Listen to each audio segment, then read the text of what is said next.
What is the ego? The ego is a self-generated identity consisting of every belief we believe about who and what we are. This includes our personality, our talents, and our likes and dislikes. The ego is what keeps us locked away in our minds in an endless cycle of chatter, separated from the present moment. It is the identity created and reinforced by the story we tell ourselves. Our stories are, however, just that, stories. They do not make up who we are.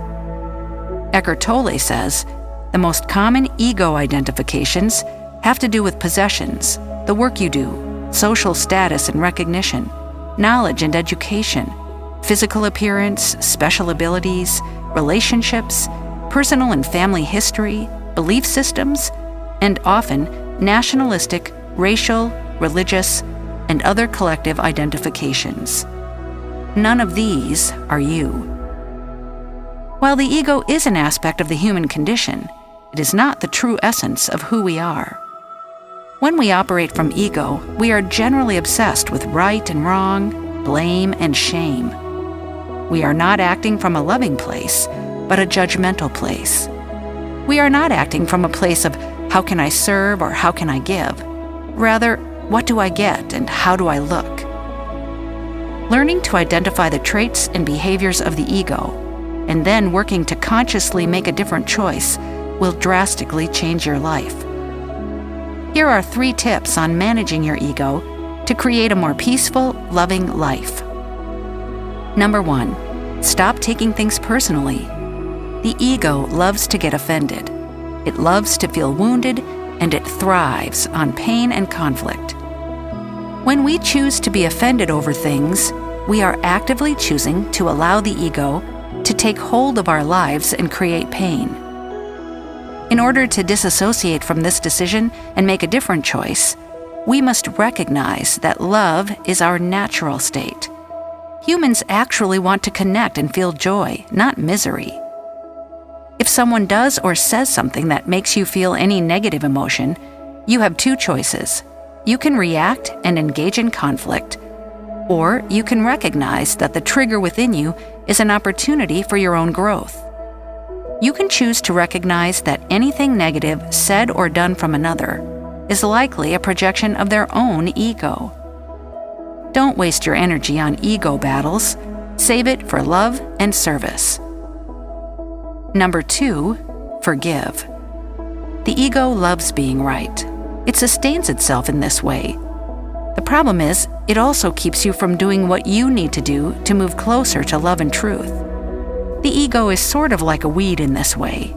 It may have pretty flowers for your inner garden, but if left unattended, it will choke out all of your other plants and leave you in a big mess. When you forgive, you allow your heart to open, and you separate from the need to be right and instead choose love. This is functioning from your true self. Forgive others and forgive yourself too. Number 3, let go and observe. Let go of trying to be right, trying to win, trying to be seen, trying to be heard. Instead, observe. The ego wants to prove itself and jump up and down to gain love and validation. Our higher self doesn't need validation.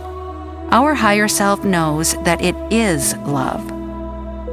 By becoming aware of the ego and its need to be seen, heard, and acknowledged, you open up space to be seen and heard without expectation. By observing without expectation, you then see things as they are.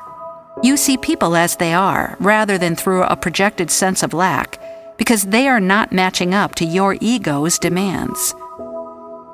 In this space, there is also an opportunity to sit back and observe as to who or who is not functioning from a place where they can offer themselves up emotionally to give love, acceptance, adoration to you. This means we let go of controlling people in an attempt to have our needs met. This is freedom. Eckhart Tolle said, "The moment you become aware of the ego in you, it is strictly no longer the ego, but just an old conditioned mind pattern. Ego implies unawareness. Awareness and ego cannot coexist. There is no denying that the ego serves its purpose, but when the ego becomes the dominant process of your mind, you fall out of alignment with your true self. With practice, you can learn how to manage your ego better and create a life that feels more peaceful, loving, and authentic. As Gandhi said, "When the ego dies, the soul awakens." Let your ego die, a little more each day, so your own soul can awaken and grow, so your freedom and joy can grow, so your peace can come forward. Bless your life by letting go of your ego.